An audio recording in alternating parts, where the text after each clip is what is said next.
Okay, we are in chapter 3, the third paragraph, as they're numbered in these texts of the Way of God.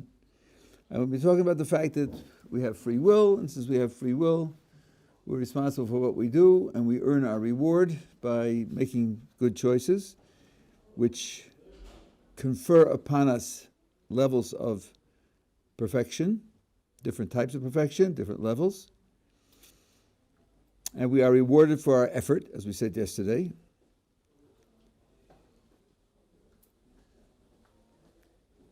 And then he says that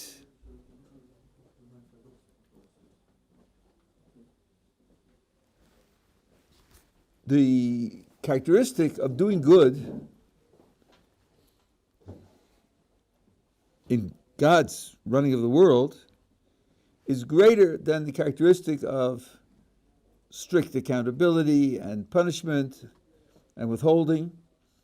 So you expect a bias on the side of good. This is a general principle which is found throughout rabbinic literature, and it has dozens of applications.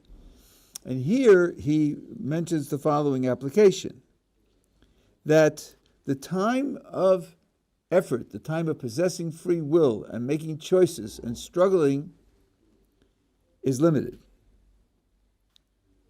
to the amount of time necessary for the person to achieve what he needs to achieve. Whereas the time in which the person receives his reward is unlimited. It's eternal.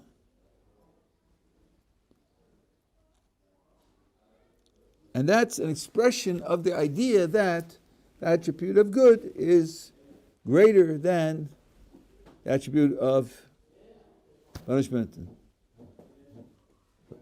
Now, that means, well, if we think about it, we ought to be able to see an alternative and say, the alternative would have been reasonable, but we're not doing that. We're not doing that because the attribute of good has to outweigh the alternative. So what was the opposite? What was the alternative? When you think about it,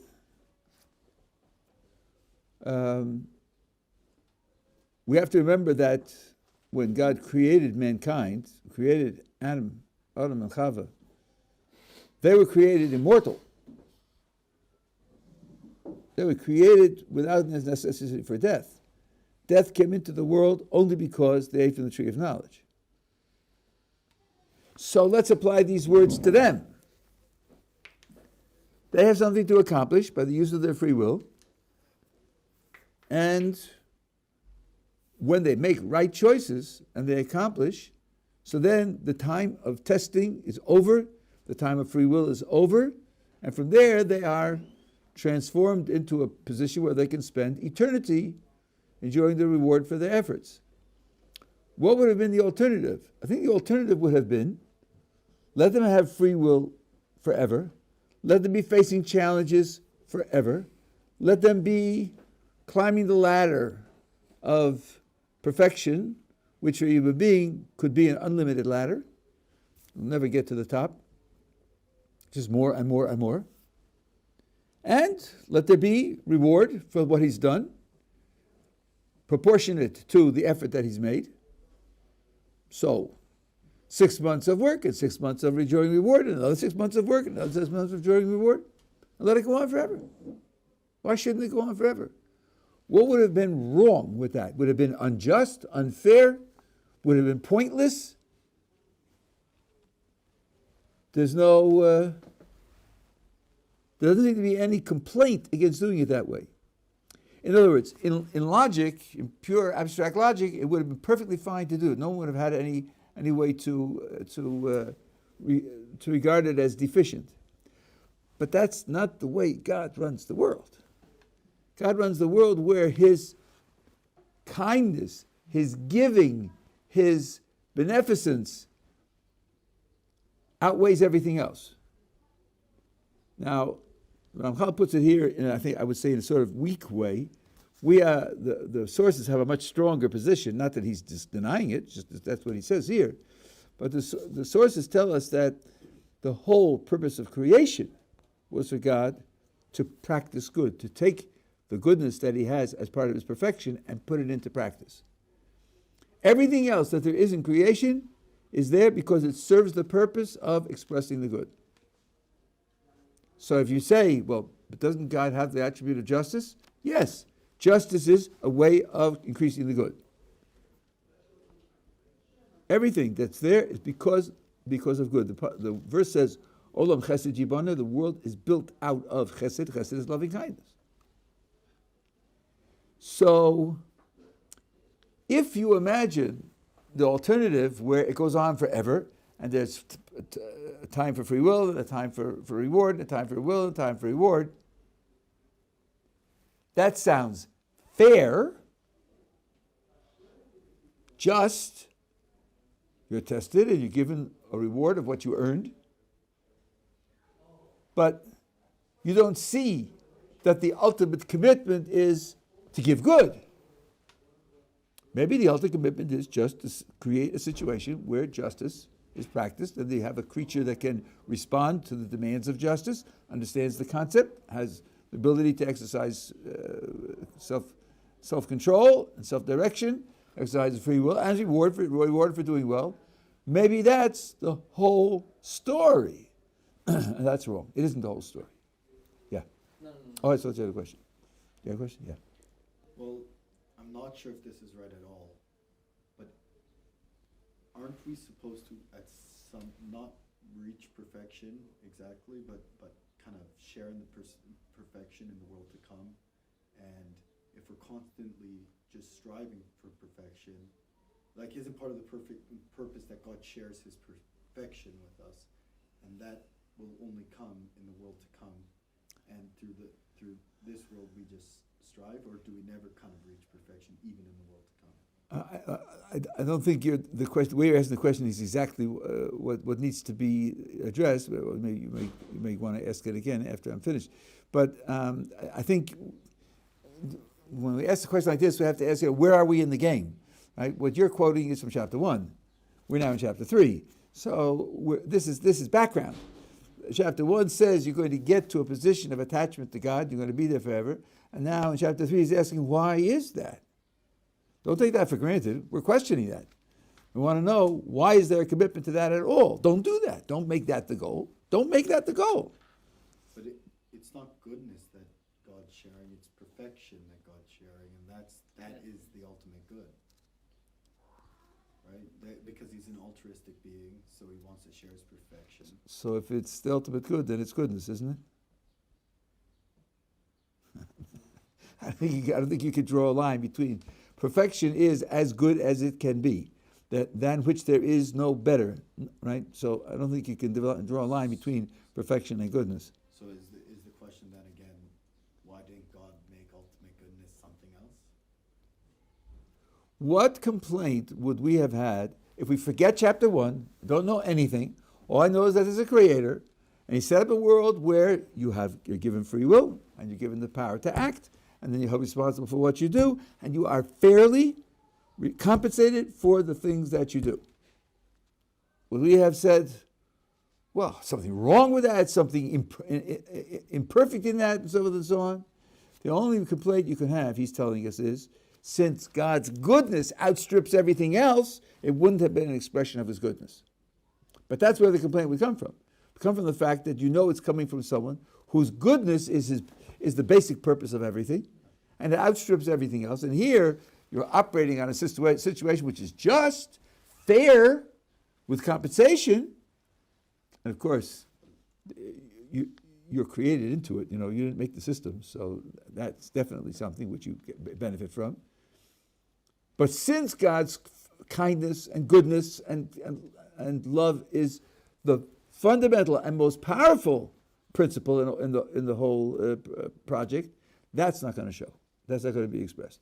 That's why the amount of time for effort is limited, and the amount of time for reward is unlimited. Now, the truth is, Ramchal here is considering a certain particular aspect of this. There's another aspect which I don't know that he discusses anywhere. I'm mentioning it because the Ramban disagrees. Okay, this could be the program for each person. Each person has a finite amount of time where he's in action with free will, and he's being judged and evaluated, and then he goes into an unending afterworld, which has no end of receiving reward. But why couldn't the world go on forever? Just keep doing that, creating new people, and have each person live as many years as he has to live. And when he dies, then he goes into the world to come, and just keep making more people and keep the world going. Why must the whole world come to an end? You have certainly heard that the world has a limit of 6,000 years, and although not everyone agrees to that, thank you very much. Not everyone agrees to that. You should know the Rambam rejects it, the Rabbi rejected it. Yaakov Kamenetsky told his students that if the year 6000 comes and the Messiah doesn't arrive, that does not mean Yiddishkeit goes down the drain, because two very great Jewish authorities rejected that idea.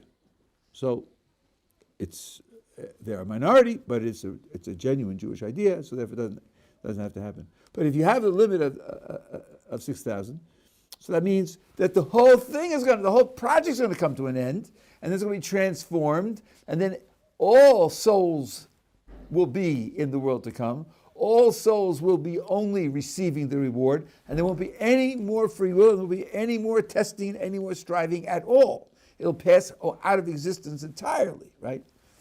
And it's not obvious why that should be so. If God is infinite, why shouldn't his creation be an unlimited creation?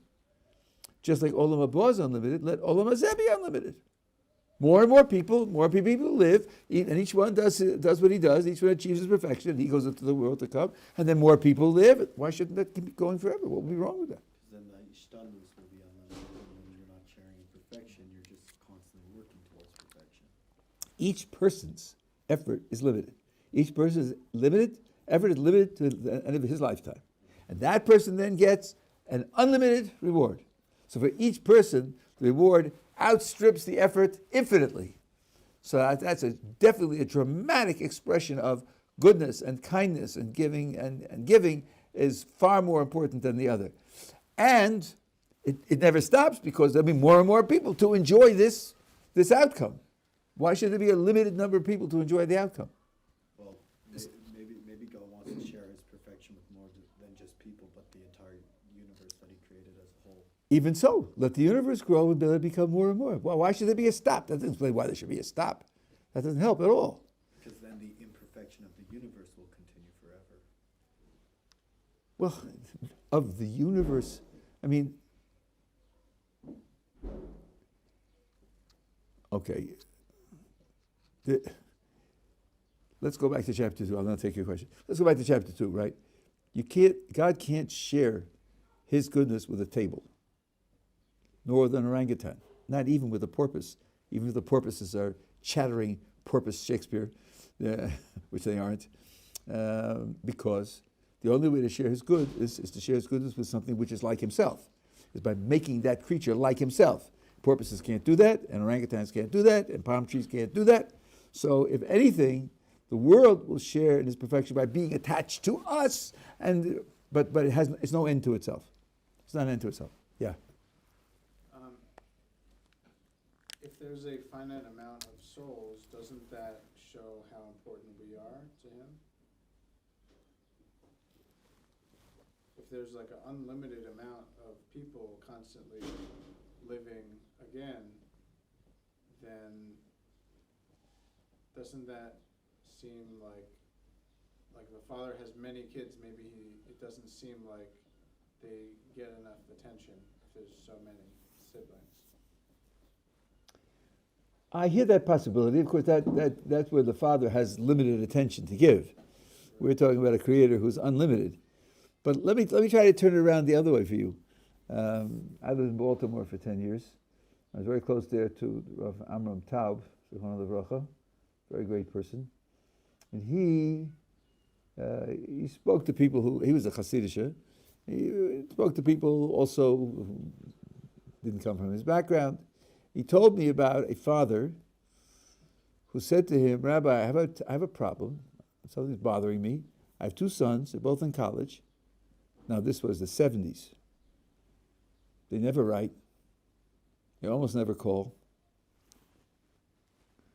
You know, it pains me. I don't, you know.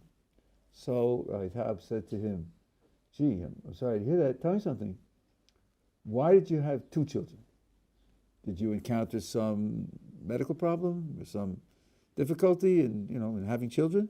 He said, no, Rabbi, we planned our family. So why did you have 2? He said, well, 2 was enough. It gives us the time that we wanted to spend with children and time for other things. And then when they go out of the house, we'll have time for the other things we want to do. We planned it that way. So now tell me, did you tell that to your children? That's why you had 2 children? And he said, yes, well, we were an open family and we shared our ideas with our children. Okay, he said, so you had 2 children because that fit into your schedule. It fit into your schedule. These and these years we'll be with the children, then we'll go to Hawaii, and we'll go skiing in the Alps, we have other things to do. And this is how many fit into your schedule. And in other words, these children are playing a role in doing something for your lives that you can put into your schedule, right? So they understood that their part is to be part of your schedule. Okay, then that's their attitude towards you. You're there to be part of their schedule. And right now you're not. That's why they don't call. That's why they don't write. In other words, what you communicate to the child is, I have lots of things and you're one of them. And, don't let one thing take over for the other thing. Right? Now suppose a father has 12 children. Right? My present wife has 14 children. What's the message? The message is, children are very important. Children are very important. And each child you have is another blessing. And you wouldn't limit your family for anything. Why would you have less children when children are so important?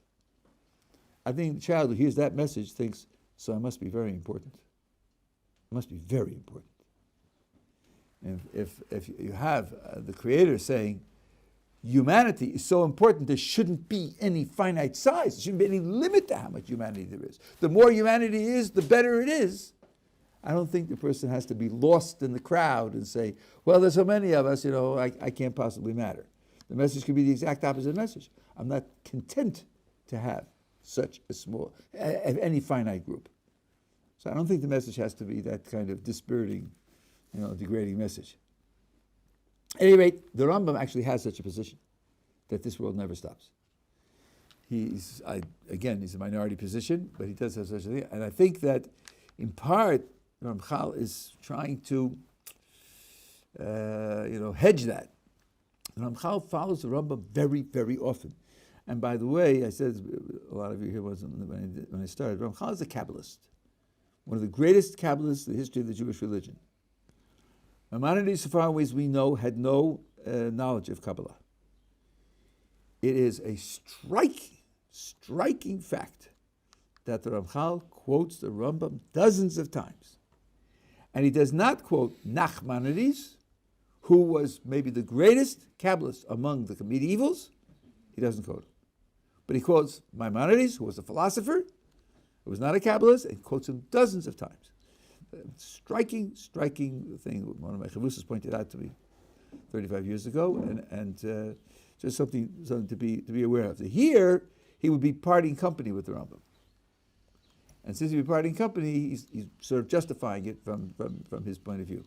Yeah. I was thinking, could it be that because the Ramban that is often chilek on certain things that, I mean, obviously Rashi, but the Rambam's like general sphere of thinking, like in terms of like Torah pshat, like I see like in the Ramban few times where he would say like, oh, this is Rambam's pshat, but he looks more at other rabbis.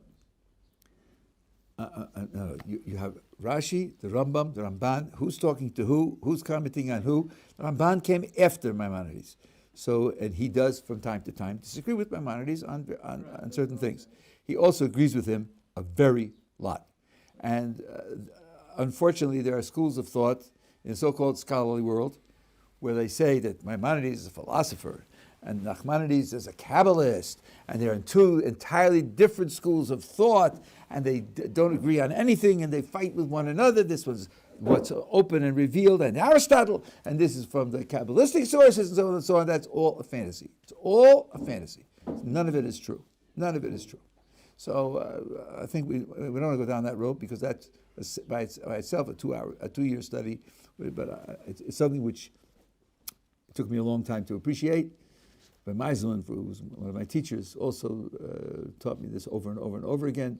If you go into the details, analyze the details, you'll see that if there are differences, they're differences of nuance, emphasis. This is a little more important, this is a little less important than this side, but not this systematic worldview difference where they're living in different universes. Is simply not true. So let's leave it at that. I don't think we're going to get anything more useful out of that. At any rate, that's what he says here, that the time of effort is limited for each person, and in fact it's limited for the world as a whole. And after that, there's just endless reward. Now, he says, if you're talking about a world in which a human being exercises free will, is one world. And there's another state in which he's not exercising free will anymore, and he's just getting free reward. The two circumstances are very different. They can't both be in Manhattan. Both can't be in a train station. There's going to be a difference in the whole environment, which makes it possible for the activities of the person to be so drastically different.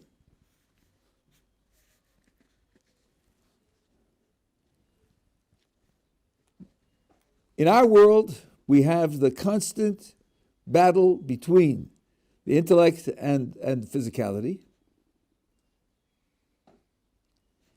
And that means that in our world, the physical must be able to operate unimpeded with its full strength. It has its own nature, its own character. It has to be able to operate in terms of its own character. Now, let me just insert, maybe that character could change, maybe it could be transformed, but nothing should undercut its ability to function. If a human being who's a soul and a body, and he makes decisions, and then he changes himself, there's a certain self-creativity going on, and those changes will affect both the body and the soul, as we said 2 days ago. So then things will change. But that means that the physical side has its own nature, and part of its nature is the ability to change under the operation of the soul. So, the example that I gave you of an animal, I don't ever saw a wild horse, but they're really wild. And if you ever saw a rodeo where a trained cowboy breaks the wild horse, all the horse wants to do is throw the cowboy off his back and break his neck. That's all he wants to do. He may kick him. He may want to trample him. They're wild. Now, it's an art with gigantic skill and strength to be able to deal with that wild animal and tame it. When horses are tamed, they become exquisitely responsive to their riders. The rider he's sitting there and he can just pressure with one knee, and the horse knows exactly what to do. He could pressure with his heel, and the horse knows exactly what to do. And the horse does it, I would say, willingly. It's like the horse and rider become almost like one thing, because they feel each other's presence, they feel each other's body motions and tension of muscles, and then the operation is carried out together. So the horse becomes something entirely different. It willingly, enthusiastically does what the rider wants it to do. That doesn't mean it isn't the horse. The horse starts off wild, and it has in it the capacity to change into the willful carrier of the rider, who will perform what the rider wants to perform. To a certain extent, the body is like that. But that's its nature. Its nature is to start wild, and then to be tamed gradually by the decisions that we make. So that's its nature, and that's its function in this world. But of course, Part of that function, as we said 3 days ago, is to hide God's presence. The material world hides God's presence. Now, in the world to come, nothing hides God's presence. The contrary. There, one description in the rabbinic literature is Nehni miziva shchina.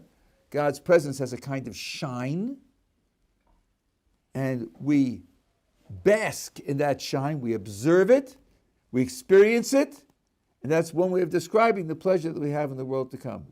Well then, the body can't be in the world to come what we call physical. Because if it were, it would be obscuring God's presence. So, in another sefer, in the Tasfunos, he describes, at least in structure, he describes what happens to the body after death and after resurrection, and then you're going into the world to come. If you're going to take along this body, which needs exercise from time to time, and itches, and and enjoys the suntan and so forth and so on, you're not going to be able to perceive God's presence. There's going to be a barrier.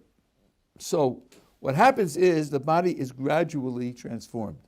We work on it here. We can make it faithful. We can make it an ally, but you still have to feed it. You still have to sleep. You still have to clothe it. You still have to exercise it. It still functions as a material thing. Now, one step up from there is Moses on Mount Sinai. You may have heard he was on Mount Sinai 3 times, each time for 40 days and nights. And it says explicitly that he didn't eat or drink for 40 days and nights. That's what it says in the text. So I want to ask you a question. This is the world's most extreme crash diet. 40 days and nights with no food and no drink. Did Moses come down a skeleton? Skin and bones? Probably not, right? He didn't lose 60 pounds. Well, but why not? How come he didn't? He's not eating, not drinking. So the answer is that on Mount Sinai, he was being taught Torah. Now, each one of us is a soul and a body. What keeps us alive is some kind of nourishment. In this world, to keep the soul and body united, you have to eat food. Otherwise, there's death. You could ask about that also. Why does food do it? Maybe we'll come back to that. You have to eat food. On Mount Sinai, he was being nourished all right. He was receiving Torah, which was directly nourishing his soul, and that also delivered nourishment to his body. Well, that's not the body we're used to. You just show me one of those people in the Far East who meditates and doesn't need to eat for 40 days and nights. Show me. Not going to happen. It's going to be dead. So there, the body becomes subject to the reality of the soul in a very dramatic way. That the soul is being nourished by Torah, and the body keeps its weight and keeps its strength. That body is much less of a barrier to God because it's nourished by a direct godly injection to the soul. Now, there are 5 stages, 5 conditions that the body can be on. That's going up from stage 5 to stage 4. There's also moving from 4 to 3, 3 to 2, and 2 to 1. And only when the body gets purified to stage 1 does it no longer function as a barrier to interacting with God. So, when it gets to stage 1, it's still body in a sense. Historically, it was the thing that needed ice cream. Now, the ultimate is where the body becomes an ally of the soul, not just obedient to the soul, but an ally of the soul.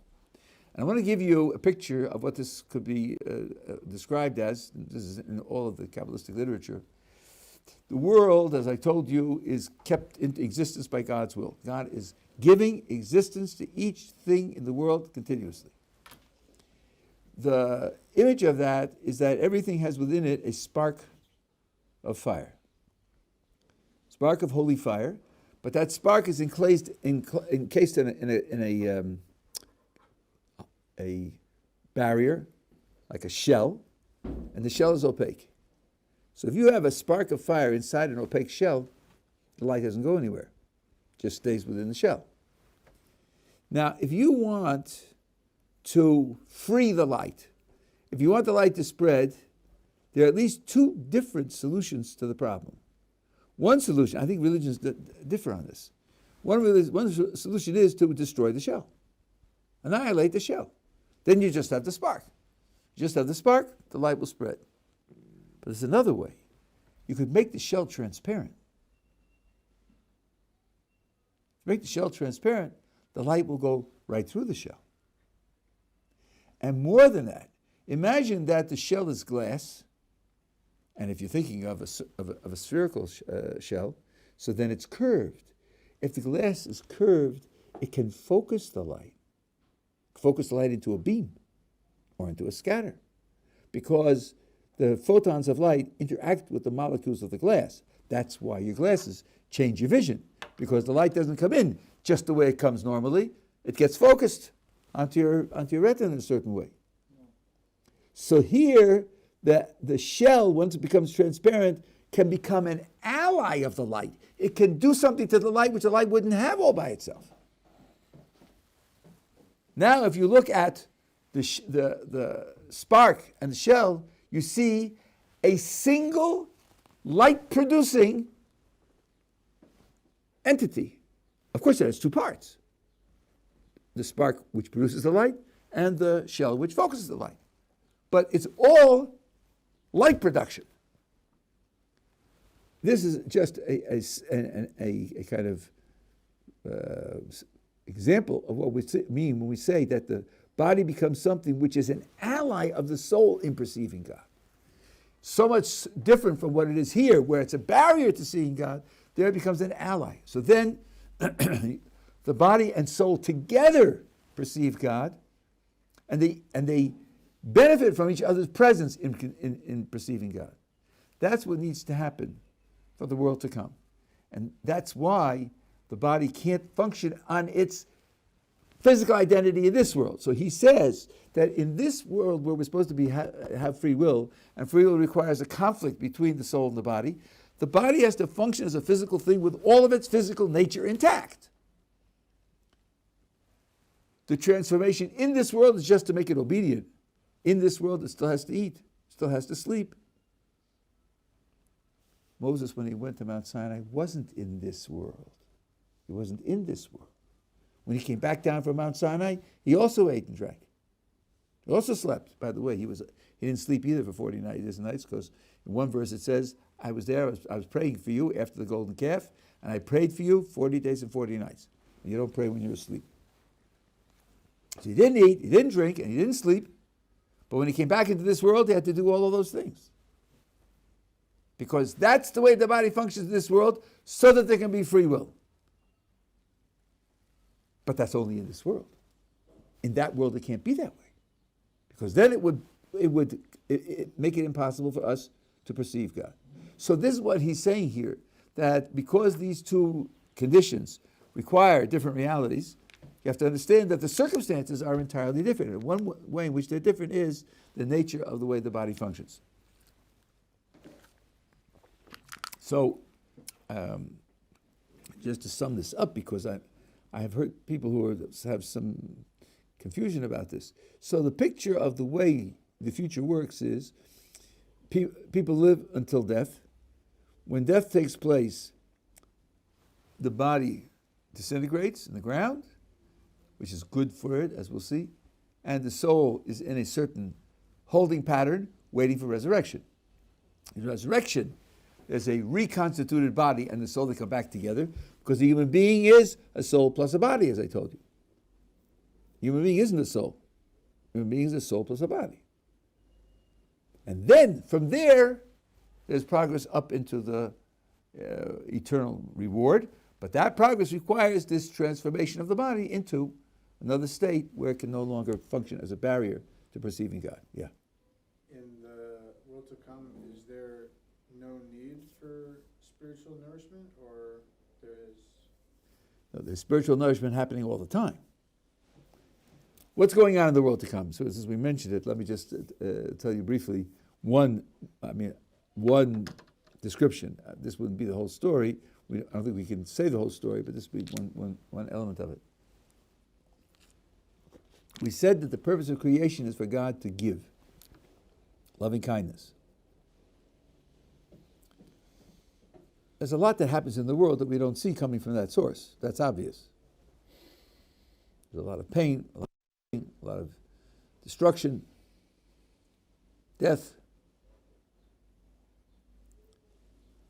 This author says, when the Messiah comes, and the verse says, "Umalakol earth deis Hashem," the whole earth will be filled of knowledge of God. We will then have the minimal knowledge, which is to be able to look at the whole of history and see everything that happened in history, be able to see that each thing that happened in history had a good effect. For those who don't know me, my training is in mathematical logic. I choose my words with great care. I said what I said, and only what I said has a good effect. A good effect. Each thing. But the goodness that God put into planning and running the world is much more than just each thing having a good effect. Things have lots of effects, and they have long-term effects. And the effects of one thing and another thing interact with one another. They interleave with one another. And there is an infinity of divine wisdom put into the management of this world, and in the world to come, we get an ever-expanding appreciation of God's kindness and wisdom with which He implemented that kindness in the world that we lived in. So it's like saying, you become an adult. You say to your parents, you gave me an allowance every week. It was very nice. It was very nice to have that money to be able to do the things that I wanted to do. And then you find out, he said, you saved up for a bike, and your father knew you were saving up for a bike, and then you got a bike on sale, and you thought you had to save up for 6 months, and in 2 months you had enough money. You got this bike on sale. It was very nice, right? What you don't know is you got it on sale because your father went there and paid 2/3 of the price and said, "Sell it to my son on sale so he'd be able to get it early." Oh. Not only did he give me the money, but he also arranged that I get a bike cheap so he can get it faster. So there's more kindness there than I thought. There's more kindness there than I thought. Now imagine learning more and more.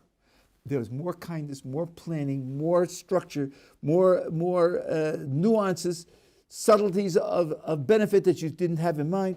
The more you learn about how much kindness God invested in you, the more gratitude you feel, and the more love you feel. So it's a never-ending increase of appreciation and love. That's one way to look at the reward in the world to come. Yeah. Does that mean in the beginning moments of you entering another, and as time goes on, you don't have the same amount of pleasure or eternal pleasure? It's actually growing. I think that's right. You have as much pleasure as you are capable of at that moment, but you grow. It's very interesting. I have heard people think that the world to come is static. There's a verse, Yelchu mechayil el choyel. They will walk from strength to strength. Great people, righteous people, they will walk from strength to strength. And rabbinic tradition comments, not only in this world, but in the next world also. So where do they go from strength to strength? In this world, you could go from doing well to doing better, making a minimal effort, making a greater effort. Here you develop in terms of your activities. There you develop in terms of the amount of goodness that you can assimilate and appreciate, and that grows without end. So I think that's exactly right. Your ability to assimilate it grows, and as it grows, the amount that you receive also grows. Yeah. Is that what makes it infinite? That it's always growing? That makes it what? Is that what makes it infinite? The fact that it's always growing? Well, let's see now. Or is it kind of Infinite just means that it doesn't end. I mean, I guess if you got the same thing over and over and over again forever, They would also be infinite. Right? But here, as a matter of fact, it goes on forever and it grows. And it grows. You know, the Ramchal says something which I find so many rabbinic statements are just so shocking in a way. He says, in this world, you can suffer boredom if you get the same thing over and over again. Even your senses, how much vanilla ice cream can you eat? A week, 2 weeks, 6 weeks of just vanilla. After a while, you get tired of vanilla. If you had access also to chocolate and you switched them off, you wouldn't get tired of either of them. But if it's all vanilla, your taste buds they lose their sensitivity and pleasure for the vanilla. See, he says, just as it is in this world, so it is in the next world. I want to say, what? Really? Why should that be? Why should the next world be like this world at all? He takes it for granted. The way you experience this world has that commonality, and therefore, he says, that's why it's always changing. Because if it weren't always changing, it would become boring and dull and would lack its pleasure. So I'm just telling you, he says that as a comparison to this world. Others, the Ramban also has a comparison to this world. The Ramban says a soul could not possibly be destroyed. Couldn't possibly. God can do whatever he wants, but he set it up in such a way that it won't be destroyed. How do I know? This is Ramban writing 800 years ago. He said, because in this world, nothing's ever destroyed. Things are changed. They change it to something else. But nothing is ever eliminated. Nothing's ever annihilated. It's only change. Golly, the last 150 years we've been talking about conservation of energy. You may have heard of that. That's a modern scientific notion that whenever you have any physical interaction, if you measure the amount of mass energy at the beginning and you measure the amount of mass energy at the end, it's always exactly the same. No mass energy is lost and no mass energy comes in. So, did the Ramban know that 800 years ago? You burn up a piece of wood. Where is it afterwards? Well, there's ash, that's true, but certainly looks like a lot of it disappeared. No, it became vapor and became gases and so forth and so on, and was changed into the energy of the heat and so forth. How the Ramban had this idea that in the physical world, nothing is ever annihilated, just changed into something else. And then he says, if in this world nothing's ever annihilated, so certainly something spiritual wouldn't be annihilated. I find that an astonishing remark. Well, how would he know that about this world? And to say, well, if the physical world's like that, spiritual world certainly has to be like that. There are many astonishing things that the rabbis say, yeah. But doesn't that, last class we learned that the soul could be degraded to the point that it ceases to exist? These are two different opinions. I said there were two different opinions. I even said the Ramchal himself is two different opinions. I mentioned the Ramban now. The Ramban says that. Rambam says one way and the Ramban says the other way, and Ramchal straddles the line, says both of them. And I don't know how to reconcile it. So I've asked people about that. I didn't get an answer to it. Yeah? Okay, let's see if we can do it a little bit more.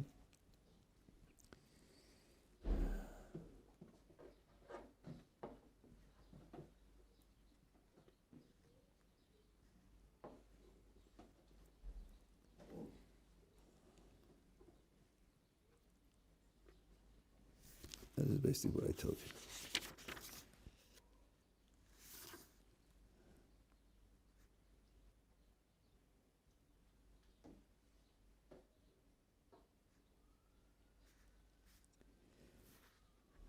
Yeah, if I saw maybe it says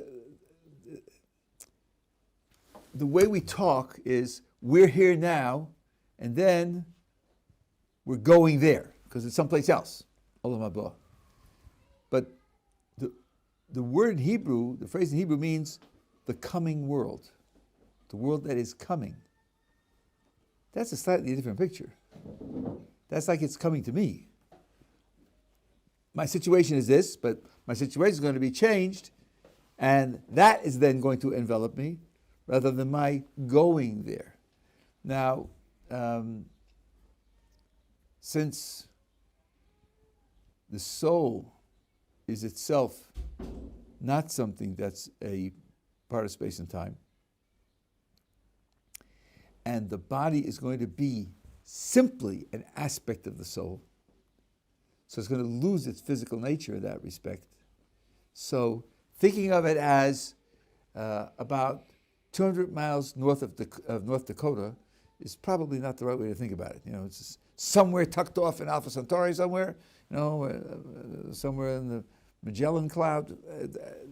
Thinking of it as in a different location is not an appropriate way to think about it. Rather, the way to think about it is that it's a different condition. Human being will be in an entirely different condition from the condition that he's in under the circumstances of our world, which is a physical world, which does have physical place, does have the laws of nature, as he mentions here. It's an entirely different condition.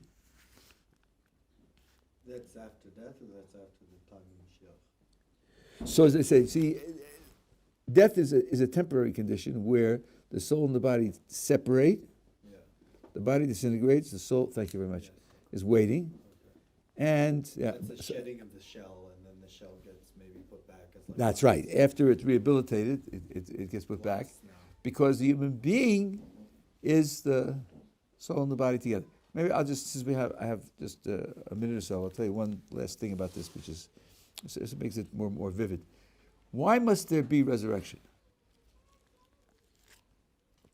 Rabbinic literature has a moral deduction that resurrection is necessary.